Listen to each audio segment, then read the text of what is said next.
All right, let's dive right in. Today we're talking about China's very first golden age of art.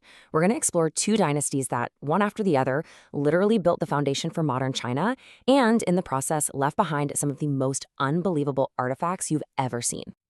So, here's the big question we're tackling. How did these two ancient powers, the Qin and the Han, create an artistic legacy that still completely fascinates us and, by the way, sells for staggering prices thousands of years later? So, let's get our bearings on the timeline. We're talking about a huge 400-year span of history. It all kicks off with a very short, very intense Qin dynasty in 221 BC.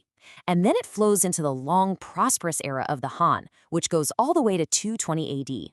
This, right here, is the period that really forged China. Okay, so our story starts not with an artist's brush, but with a sword. The Qin dynasty, well, they were all about one thing: unification. Think of them as master builders, forging a massive empire, not necessarily creating delicate art. And the man behind it all was this guy, Ying Zheng.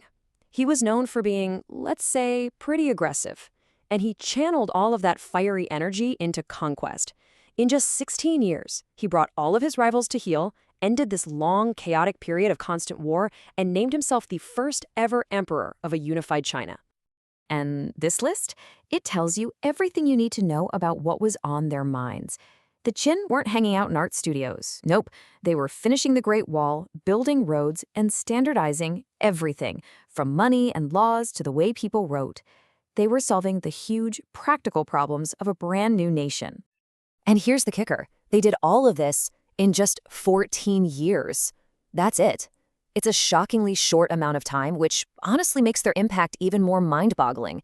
It was brief, but unbelievably powerful.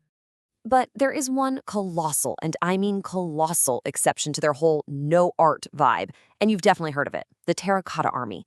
We're talking about an entire life-sized army, sculpted from clay, built for the sole purpose of protecting the emperor in the afterlife. The ambition is just off the charts. It's the one true artistic marvel of the entire Qin era. So, after the Qin dynasty basically burned itself out, the Han dynasty took over. Now, they inherited something amazing: a unified, secure empire. And with all that hard work of war and infrastructure already done for them, their focus could finally shift from the battlefield to the artist's workshop. And this right here says it all, doesn't it? The Qin were focused on war, and they left a legacy of infrastructure. The Han shifted to peace, and they left a legacy of art and science.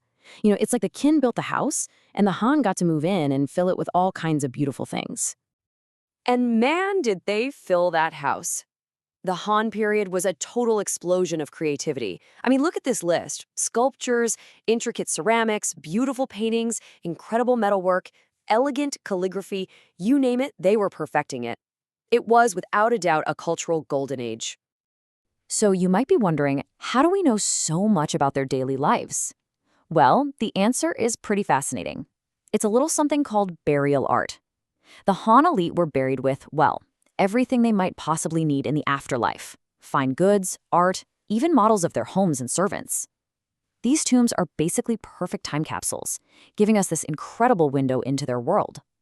So now, let's actually look at a few of these incredible objects, because each one tells us a story. Not just about death and the afterlife, but about how people really lived, what they cared about, and even what their cities looked like.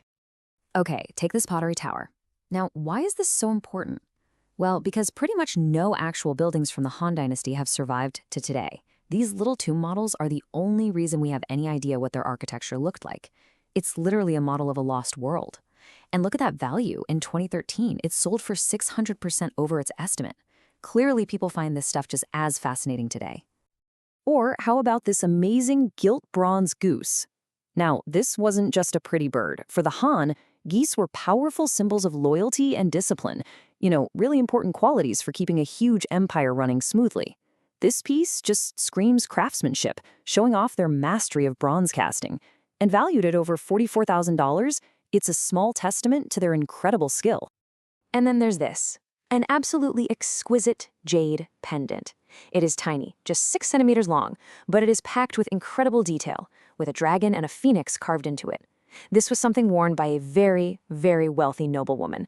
And in 2022, it sold for over $100,000. That's more than 3 times what it was expected to go for. It's a tiny, personal item that tells a huge story about wealth and status. And this brings us to a really interesting point about the here and now. These aren't just dusty museum pieces. They are hot commodities on the global art market. So why does this 2,000-year-old art command such insane prices today? You can see the trend so clearly here. The market value for these artifacts hasn't just crept up, it's absolutely skyrocketed, especially since the mid-2000s. Year after year, these pieces just get more and more valuable. So what's going on here? What's behind this massive surge in demand? Why is everyone all of a sudden scrambling to get their hands on these ancient objects? Well, the main reason is actually pretty straightforward. As our source material points out, recent economic growth in China has created a whole new class of wealthy collectors. And these collectors have both the money and the passion to buy back pieces of their own cultural heritage. That one factor is completely changing the game. So what it all boils down to is this.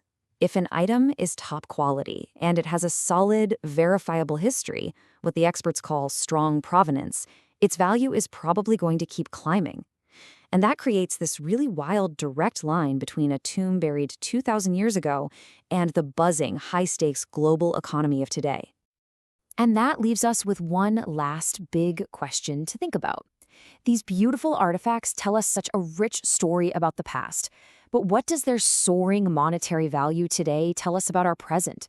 And maybe even more importantly, about our future relationship with culture, history, and wealth?